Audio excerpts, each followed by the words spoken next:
غادي ندوزو لواحد القضيه Oui, اخرى، وهي واحد السيد اللي تعرفو اللي هو اوندري ازولي. oui. اوندري ازولاي المهم قلتي في واحد لونتروتيان Mhm. وسور انترنت، في واحد لارتيكل سور Oui, انترنت وميم حتى في واحد لا فيديو. Tu as accusé, oui, vous avez accusé que André Azoulay زعما سي ان صيان. oui, شنو هي الصيان؟ الصيان هو شي واحد اللي تتعاون مع الموساد، تعطيه معلومات. tout à fait. Oui. واخا هذه راه قضيه راه خطيره، زعما سي ان كونسيي دو روا، لو Oui. كونسيي ايكونوميك ديال لوتوريتي لا بلو هوت ماروك. il collabore avec le Mossad، تتعاون مع الموساد. Mais, يعني مع عندنا واحد يعني قريب للملك تكون معاه في البالي رويال داكشي. mais c'est avec l'accord du roi. Ben, le roi du Maroc, la monarchie marocaine, depuis 61, depuis Hassan II en tout cas, ça c'est sûr, elle collabore avec Israël et le Mossad main dans la main, avec les sionistes. Enfin, c'est pas, je ne dévoile pas un secret. Enfin, je veux dire, c'est connu et reconnu. Enfin, je veux dire, qui a formé les agents de la sécurité du palais, les gens du Mossad, qui a formé des officiers alors, et les officiers allaient s'entraîner en Israël, se former en Israël. Mais ça c'est, enfin, je veux dire, un des premiers chefs d'État arabes à avoir accueilli des chefs sionistes, c'était le Maroc, avant tout le monde. Et au vu et au su, c'était en 86, il avait reçu Yitzhak Rabin et Shimon Peres, alors que la Palestine était sous occupation. Voilà, et puis que fait le Maroc, par exemple, contre la judaïsation de Jérusalem? Le soi-disant président du comité Al-Quds, mais c'est bidon. Enfin, mais c'est la propagande. C'est des mots et des mots. Le Maroc, enfin, l'autorité, la plus haute autorité marocaine, c'est le roi. La monarchie marche main dans la main avec Israël et avec le Mossad. Donc, André Azoulay ne joue que le rôle de facilitateur, parce que c'était un ancien banquier. Il a beaucoup d'amis dans la banque à New York, à Paris, etc. Et grâce à lui, il tisse des relations pour aider le Maroc. Voilà. Et qu'il aide Israël par la même occasion. Mais le roi se frotte les mains pour ça. Mais c'est magnifique, il n'y a pas de problème. D'accord. Oui. دابا النهار الاول فين ازولي اللي Oui. كان يساعد مازال فرنسا Oui. بانكير باش عاد غادي يجي للمغرب. Oui. واخا واش اون في ابيل عليه واش rien que pour la facette, Oui. pour le décor باش زعما يبان المغرب سي ان بيي اوفير. Oui. راه عندنا ان كونسيي جو داكشي. Oui. ولا il a été recruté. Les deux. Ah, les deux. Bah, probablement, puisque, pourquoi les deux? Parce que moi, j'étais pas dans le secret des dieux pour savoir. Mais, ce qui me fait penser que c'est les deux, c'est que André Azoulay, depuis 20 ans, c'est la vitrine. C'est-à-dire, ah, la coalition, regardez, le roi, tout le monde, même moi, on me le dit. Regardez, il y a un conseiller. Ah bon? Et les juifs qui continuent à partir, enfin, non, ça ne les intéresse pas. Parce que eux, il y a un conseiller, comme si ça, et alors, mais de tout temps, les monarchies marocaines avaient un conseiller juif. Je veux dire, au XVIIe siècle, au XVIIIe, mais alors, non. Et, bon, d'abord, ça donne cette image. Et puis, il organise des colloques, etc. Ça entretient. C'est très important, cette image. Le Maroc bénéficie de cette image. Le Maroc cherche des appuis auprès de qui? Auprès de l'Amérique et de la France, en particulier. Bon. Et au Moyen-Orient, auprès de l'Arabie Saoudite et du Qatar. Les monarchies du Golfe sont les meilleurs alliés d'Israël et de l'Amérique. Donc, il est en plein dans cette dynamique. Voilà. Et,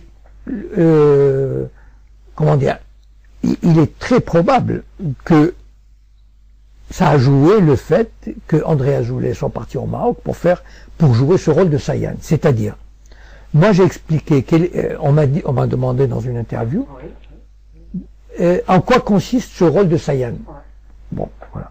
Mais ce rôle de Sayan consiste à faire en sorte que Israël gagne une légitimité auprès des pays arabes très importants, gagne une certaine reconnaissance internationale, une légitimité, sans rien concéder. Et il a réussi à merveille. Enfin, je veux dire, pour moi, c'est un Sayan parfait. Il a rempli sa fonction de manière extraordinaire, puisque le Maroc est un pays qui a pratiquement déroulé le tapis rouge devant Israël. Il ne faut pas croire les trucs qui disent oui, bon, on va rompre les relations, on va les geler. Bon, tout ça, c'est pour la galerie, parce qu'ils sont obligés de faire ça. Parce que l'opinion publique elle est remontée contre Israël. Mais en sous-main, on fait tout pour faciliter la pénétration d'Israël dans le monde arabe sans rien concéder. Encore une fois, c'est ça qui est important. Voilà. Ils ont fait ça en Tunisie, ils ont fait ça en Mauritanie. Pourquoi la Mauritanie, il y a quelques années, a accepté l'ouverture de relations diplomatiques? Qu'est-ce qu'elle a à voir la Mauritanie avec Israël? Eh bien, parce qu'on a dû lui dire, on a dû voir le chef, écoute, tu veux un prêt du FMI, tu veux... Et il faut...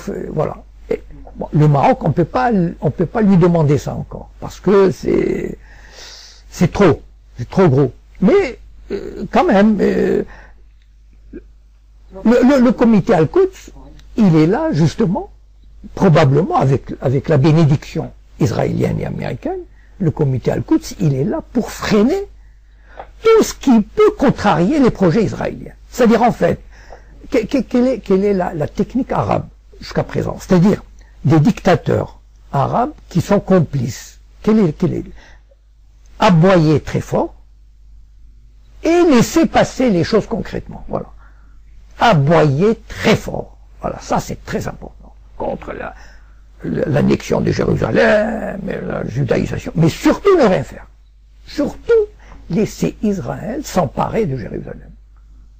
Franchement, quand on voit 50 pays islamiques, 50 qui luttent contre la judaïsation de Jérusalem, quand on voit l'état de Jérusalem aujourd'hui,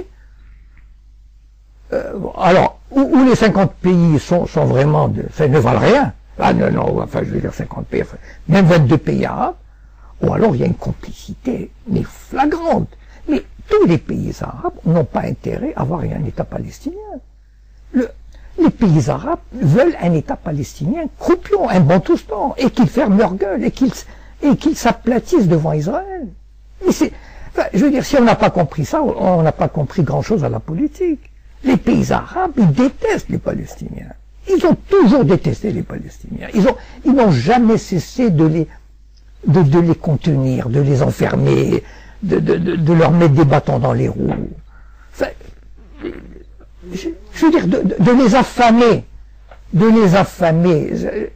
Quand on voit l'état des Palestiniens, vous croyez que les pays arabes ne peuvent pas trouver $1 milliard pour les soulager? 1 milliard? C'est quoi 1 milliard? Regardez le Qatar, il achète des trucs.